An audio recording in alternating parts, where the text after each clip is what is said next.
c'est le même état d'esprit. C'est-à-dire qu'il y a quelque chose pour moi dans cet album qui est très figé, très solide, très aligné avec le récit de ce chapitre pour moi, de ce que j'avais envie de raconter et qui et comment je dévoile en l'occurrence mon regard. Et donc, à partir du moment où on fait ce choix-là, il faut accepter que quand on va en studio, on est obligé de se permettre de penser à la vie. Donc ça veut dire que je peux aller en studio et enregistrer une chanson juste piano-voix ou guitare-voix et sans savoir écouter. De la même manière que je peux aller en studio et tout va être très très très à la lettre, très technique.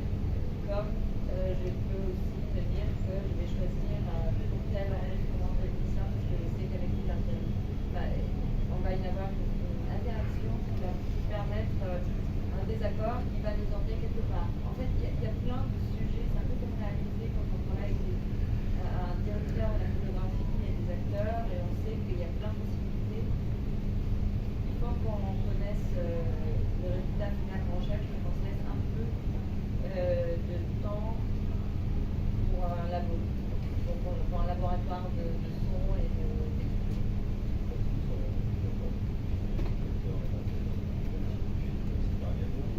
Il est arrivé au début, au milieu, à la fin. Ça représente quoi C'est marrant, oui, j'ai failli appeler j'ai hésité pour appeler l'album, j'ai hésité beaucoup. Au début, je me suis dit, bon, vraiment cet album, j'aurais pu l'appeler La sécurité du truc. C'est un album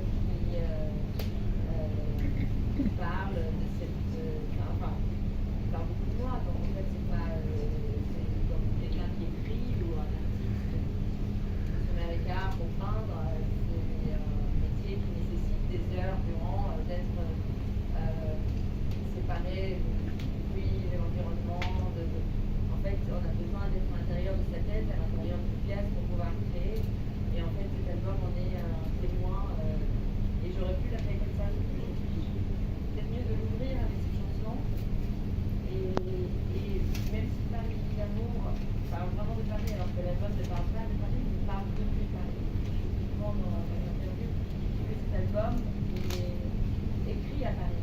Donc parfois je vais chercher des lieux, des vagues,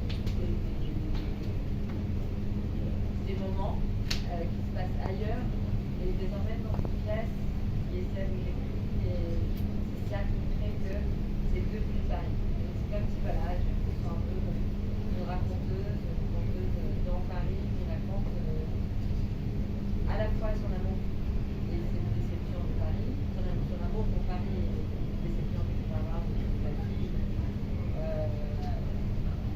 à laquelle voilà, il y a cet attachement. Et à la fois tous les autres lieux qui remplissent mes pensées, tous les autres personnes qui remplissent mes pensées et comment les raconter à travers depuis cette pièce de Paris.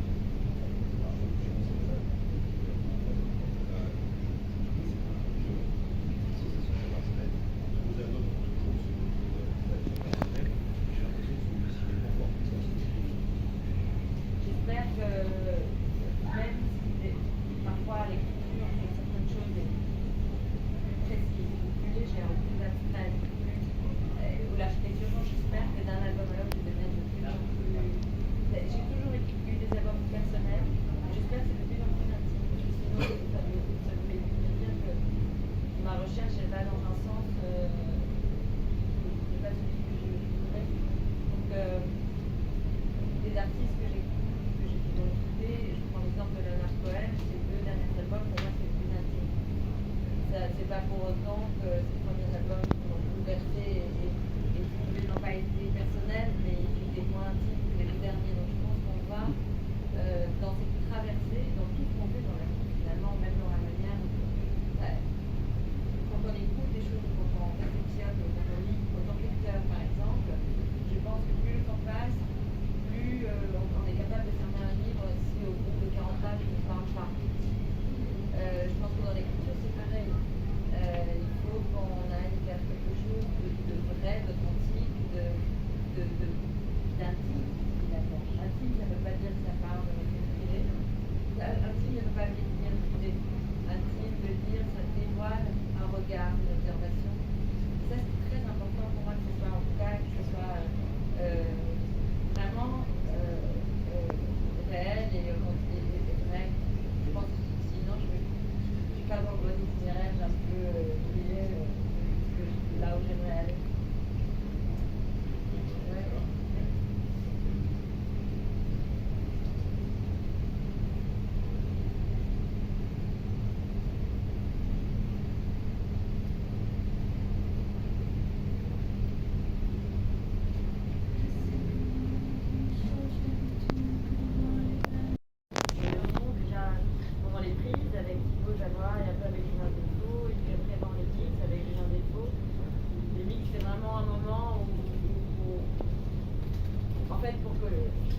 chaque étape est nécessaire. Quand on est dans une pièce et que le piano sonne d'une certaine manière et qu'on a envie de le traduire sur l'enregistrement, c'est un voyage. C'est-à-dire qu'on ne peut pas juste mettre un micro et ça sonne pareil que dans la pièce sur l'enregistrement. Il faut choisir comment placer le micro, il faut choisir comment on peut appuyer cet enregistrement. Est-ce qu'il y a des compressions à avoir? Est-ce qu'il y a des préamplificateurs à avoir? Comment est-ce qu'on... Le son voyage de la pièce jusqu'à nos oreilles, c'est un très long voyage. Il y a d'abord l'enregistrement de chaque instrument, souvent ensemble. Quand on peut enregistrer en live ensemble tous les instruments, c'est un vrai luxe. Ça demande des studios d'une qualité exceptionnelle, avec une acoustique exceptionnelle. Et donc chaque instrument a besoin d'un traitement pour avoir ce son-là. Je ne sais pas si vous remarquez la place de la basse dans l'album, c'est une part presque comme une voix lead. Pareil pour chaque partie de batterie, pareil pour chaque piano, pour chaque clavier, chaque violon. Il y a sur le dernier qu'on a écouté, c'est un orchestre hybride. Ça veut dire que c'est pas un quatuor classique de violon solo, alto, violoncelle, enfin deux violons solo, enfin violon solo, deuxième violon, alto, violoncelle. Là, il y a deux altos, donc c'est des médiums sur lesquels ça nécessite une écriture. C'est en fait chaque élément existe, chaque élément a besoin d'un traitement pour que pendant que nous jouons tous ensemble ou séparément, la traduction, c'est que l'enregistrement soit à la hauteur de ce qu'on entend dans la pièce. Et puis, une fois que c'est enregistré, il y a un mix justement pour pouvoir placer sur un stéréo ou sur, parfois c'est plus vaste que ça. Et une fois que c'est mixé, il y a le mastering, c'est-à-dire ce qui va permettre à l'écouter comme on écoute là en 24 bits ou chez Wave, ça dépend des plateformes chaudes, les perditions. Aujourd'hui, la musique est très très compressée, donc il y a plein de choses qu'on peut perdre, donc ça demande juste une habitude d'écoute. Et pour moi, le travail du son, c'est vraiment de la structure. Travailler avec des ingénieurs de son, ça a toujours été pour moi un privilège. Quand j'ai enregistré mes premières chansons, mon premier album, j'avais des moyens sonores très différents. Le numérique n'existait pas. Donc ça évolue, le son évolue, les méthodes évoluent, l'expérience évolue. Et plus je fais d'albums, plus je veux travailler avec des ingénieurs qui sont à un certain niveau et de faire un vrai travail artistique avec eux. Et donc, en effet, il y a l'écriture des chansons, ça demande du temps, c'est personnel, c'est une énergie, c'est un labeur, c'est des heures de travail, c'est un enfermement. Et après, il y a notre travail à deux avec un ingénieur de son et puis avec des musiciens. Donc, tout ce travail de son, c'est pour moi, ne serait-ce que ça, c'est une excuse de dire que je peux. Par exemple, pendant l'enregistrement d'un album, il y a des jours où de 9h du matin jusqu'à 9h du soir, je suis en studio avec des courtes pauses au déjeuner ou parfois l'écoute change. On n'a pas les mêmes envies sonores le matin que le soir. Le matin, on arrive, on a envie d'avoir une certaine fréquence, on a envie que la caisse claire soit d'une certaine manière, et en fin de journée, on a beaucoup d'écouter de son, donc on a une autre chose. C'est vrai, justement, sur le spectre total, c'est l'écriture, jusqu'à pour la majorité du temps avec l'artiste, même si son quête et recherche d'un son, etc. Souvent, et c'est ça, vous avez l'air d'être perfectionniste, voir vraiment tout, c'est justement pas complexe d'avoir vraiment. En fait, j'ai commencé avec le son. J'ai commencé, ce qui m'a attiré au départ dans la musique, bien évidemment, c'est d'écrire des chansons, mais j'étais obsédée par le son. J'ai ce souvenir de découverte de l'album Tapestry de Carole King. Et on avait chez nous un tourne-disque et voilà. Et quand on voulait écouter de la musique, on pouvait rien faire d'autre. C'était pas, on pouvait pas être avoir un livre ou pas. On écoutait la musique et donc cette découverte de cette pièce, en fait, j'ai découvert une pièce. J'ai découvert des voix. J'entendais le piano, la batterie, la basse, la voix, mais j'ai surtout visualisé une pièce. Elle n'était pas dans le vinyle, il n'y avait pas la photo de notre studio dans le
niveau du son, de la batterie et de la basse. Je pense que le langage et la manière dont on est arrivé à dissocier, à programmer et à travailler des sonorités. Mais par contre, je voulais l'avoir en organique, donc pour moi c'est intéressant d'aller en studio, d'arriver avec une chanson qui s'appelle La Solitude, qui est plus proche de Françoise Hardy que de hip-hop, et d'arriver à avoir une dégaine un tout petit peu hip-hop avec la basse et la batterie, parce que c'est le son qui m'intéresse. C'est qui est intéressant, je pense qu'effectivement, celui qui peut intéresser, le son, c'est voilà, ok, en même temps, votre studio, ils sont 100 comme ça, on n'est pas en 173. J'espère vraiment, ouais. J'espère, merci, parce que pour moi c'est important, justement, il y a un côté, j'adore j'adore qu'un album soit intemporel, mais ne serait-ce que pour moi, si je perds la mémoire un jour, en l'écoutant, je saurais de quelle période de ma vie il était. Toujours pas, surtout pas. Mais voilà. Sur les, si on revient un peu sur les paroles, je trouve que chez nous, c'est toujours cette façon un peu de détourner les clichés, ne serait-ce que sur une solitude, un peu et aussi toujours d'avoir une petite point d'ironie en permanence, c'est-à-dire que jamais, je pense à des articulés par exemple, je pourrais faire de faire. Ouais, c'est un peu à la C'est la flemme, ouais. très bon comme ça de jouer un peu sur les poids et de d'aborder, pas de dire sans que ce soit c'est vraiment de l'humour, mais des approches un peu plus ironiques, on va dire. Je pense que c'est important d'arriver à avoir des flot entre le léger et le profond. Moi, j'en ai besoin de toute manière. Quand quelque chose me touche, mais j'ai pas envie non plus qu'elle me plombe. J'ai besoin que les choses m'enthousiasment, mais j'ai pas envie non plus qu'elles m'assassinent. En fait, j'aime bien que ça soit dosé. Quand je lis un livre et qu'il raconte une histoire très dure ou très violente, mais que les mots choisis et la syntaxe est poétique suffisamment pour m'entrer et m'envelopper, ne serait-ce que le langage de l'auteur m'emmène tellement loin que j'espère qu'avec les sons et les mots, en chanson, on peut le faire. Mon but, c'est de le faire aussi de cette manière-là, c'est ce que je recherche en tout cas. Ouais. Est-ce qu'on fera des questions après ou sur la face A? Vous voulez qu'on fasse des questions sur la face A maintenant ou après, je sais pas. Parce qu'en fait, est-ce qu'on fait des questions sur la face A ou on fera les questions à la fin de tout? Si vous voulez, si vous avez des questions spécifiques sur un des titres là ou non? Je pense qu'à la fin, oui, d'accord.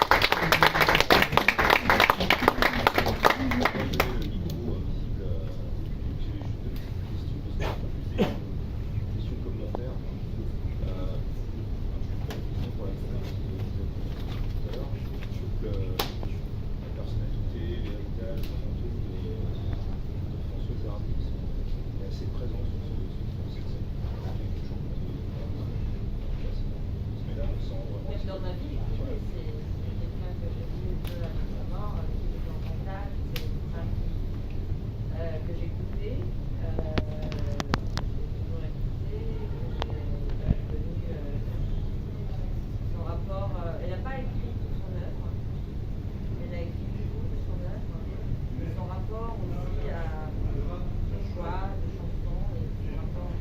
Nous avons un regard très différent. En fait, c'est marrant parce qu'avec Françoise Hardy, quand je regarde son récit qu'elle a raconté et le mien, on a des expériences très différentes, on a des manières différentes d'aimer. Son écriture a toujours été amoureuse et dévouée. La mienne est amoureuse et peut-être empathique. Et c'est pas, il n'y a pas, je sais pas qu'elle est pas empathique. Il y avait quelque chose de très dévoué, c'était aussi Jacques Brel, très différent. Je pense que ma génération de femmes en vécu autrement. Mais il y a une lignée très. Il y a un héritage fort de tout ce qu'elle a apporté en tant qu'auteur, femme.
ne serait-ce que son émotion. Donc je pense qu'elle fait partie de ces modèles-là pour moi. Et la dernière question, c'est vécu ça. Ouais.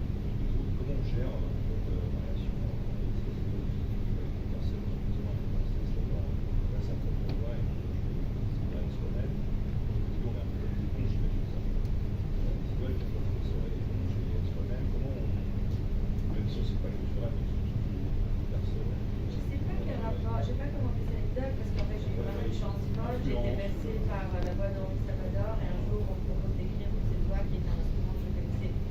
J'ai ado, j'ai écouté Talking Heads David Byrne. Un jour il vient à mon concert, il fait une reprise et je me retrouve à faire un duo avec lui. Enfin, avec Philippe. Donc en fait c'est comme si j'étais un aimant et pour François Hardy c'était pareil. Je n'ai jamais demandé quoi que ce soit, j'ai jamais demandé à les rencontrer.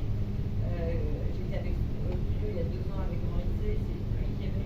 Je pense qu'il y a un truc énergétique qui fait que quand on a un amour qui est très sincère vers les choses, ils viennent à nous. C'est pas du tout d'une manière, pas cette manière spirituelle, c'est une manière purement artistique, qui fait que des gens qui nous ont influencés d'une certaine manière et dont on porte leur héritage malgré nous, à un moment ils viennent nous chercher parce qu'ils se retrouvent en nous, donc ça se tourne. C'est un peu, il y a un mindfuck dedans, pardon pour le terme, mais je trouve que dans la musique ça s'exprime énormément quand je compare à l'expérience d'autres amis et artistes et musiciens qui vivent des choses similaires. Donc oui, on porte, moi mes idoles c'est ma mère, mon père, pas des artistes qui m'ont inspiré, c'est des artistes qui m'ont inspiré, qui m'ont fait vibrer, qui ont fait palpiter mes moments, qui ont fait que quand c'est comme les auteurs d'un livre, c'est comme pour moi François Hardy il a procuré des sensations tout comme Stéphane Zweig. Je sais pas, c'est des gens qui font que ça a réveillé un truc en moi ou ça a réveillé encore des choses en moi. Je peux pas dire que c'est des idoles.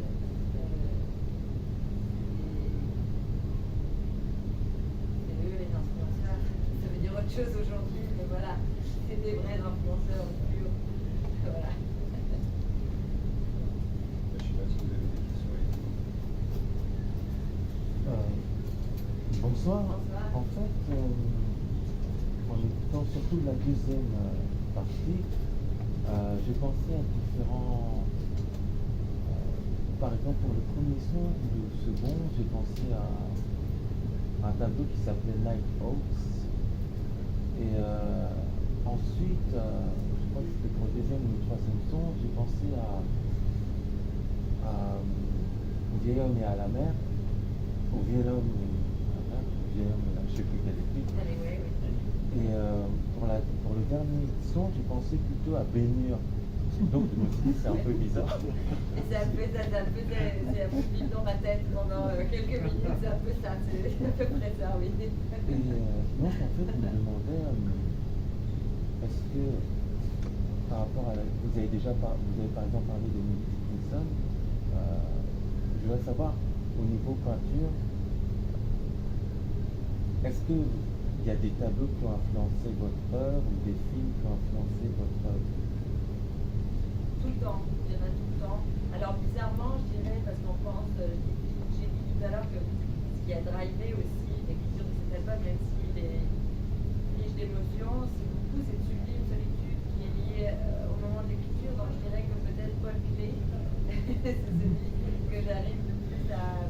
En fait, il y a plein de peintres qui m'inspirent, mais je pense que si je dois en citer un qui est lié à la manière dont cet album a été fait, à la manière, il y avait un côté, il n'y a aucune naïveté, alors que les choses pourraient sembler, et quand on rentre dedans, on se dit que c'est figé, c'est solide, il n'y a pas de naïveté.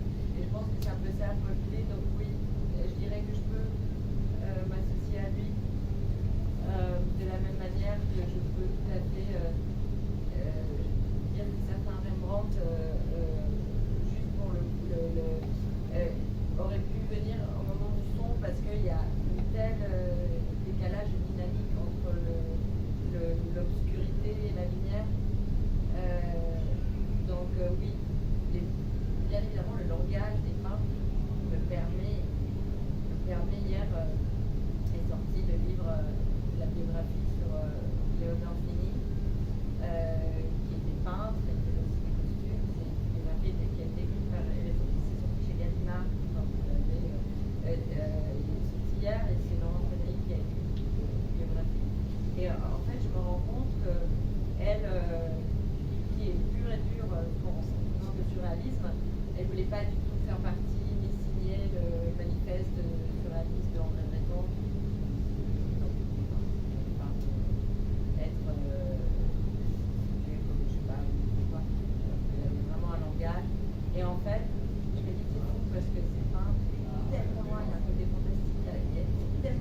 de mes outils.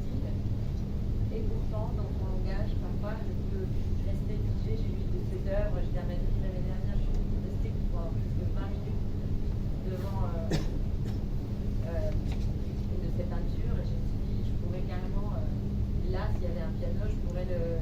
Donc, ça peut être un peintre qui utilise les mêmes langages, ça peut être un peintre qui n'a pas le même langage, mais forcément, à partir du moment où ça nous touche, c'est ça aussi la beauté des dialogues entre différentes manières d'expression. C'est que à New York, une fois, j'ai un ami qui est plus en vie, mais il était capable on se retrouvait parfois le dimanche, il était capable d'arriver avec un poster, de le mettre sur le mur et de dire on joue ça, comme ça. Et en fait, oui, donc on peut jouer comme on veut. Il y a quelqu'un qui peut arriver en studio pendant qu'on répète et il peut peindre.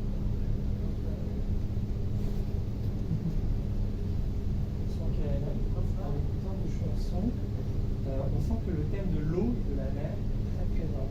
Par exemple, sur Paris Amour, on parle de navire d'argent, de mer qui s'utilise, de Saint-Malo. Dans le précédent, dans bleu, il y avait des jours heureux, bleu, la nuit. D'où vient cette fascination pour l'eau et la mer? Alors, je crois que tout auteur a une place pour certains éléments, notamment beaucoup l'eau, plein d'auteurs. Moi, ce qui m'intéresse, c'est d'un album à l'autre de trouver un nouveau langage pour raconter. C'est-à-dire que je parle autant de la mer que de la vie dans cet album. C'était le cas aussi dans Bleu, parce qu'on y a retrouvé, il y avait bien évidemment sous l'eau et tout ça, mais il y avait aussi, comment ça s'appelle, cette chanson qui se passait à Montmartre, vraiment quand elle tue. Je pense que les éléments ne changent pas. Ça m'entoure, moi je suis très, très attachée à l'eau, à la Méditerranée, à l'océan, je vais régulièrement voir l'eau et je me demande des choses. Je pense que si j'habite un peu en hauteur à Montmartre, c'est parce que c'est là où l'eau ne stagne pas quand il pleut, quand il manque. Et je pense que ce qui évolue, c'est peut-être les mots que j'utilise, c'est la syntaxe. Les éléments qui touchent en fait. Ça peut être la même vue, mais je la raconte différemment à différents moments de ma vie. Ça, c'est ta réponse.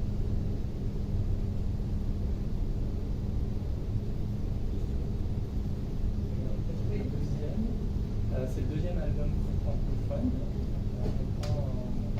Alors, en premier, il y a la biographie de Gatty Lux, qui est entièrement français. Les deux derniers sont écrits en français. Oui, oui. Est-ce que ça veut dire que maintenant vous avez plus l'inspiration? Non, ça ne veut pas du tout dire ça. Non, ça veut dire que vraiment ce chapitre-là, il a été vécu beaucoup en français, il a été vécu en français. J'ai une vie qui, pour la plupart en français, mais qui est en très anglo-saxon.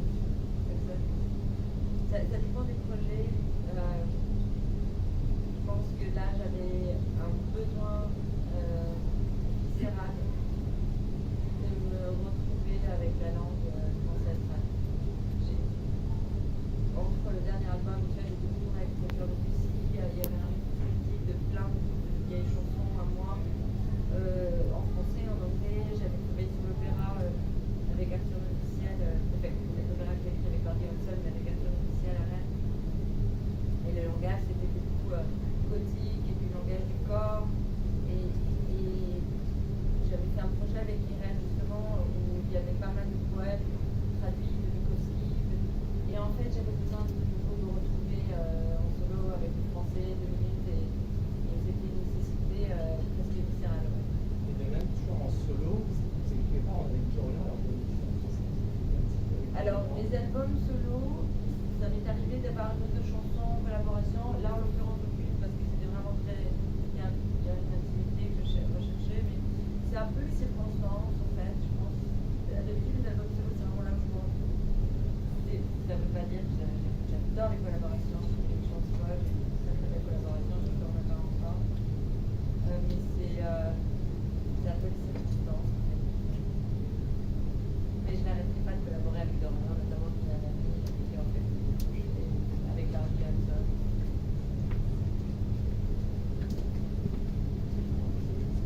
Bien sûr, avec plaisir.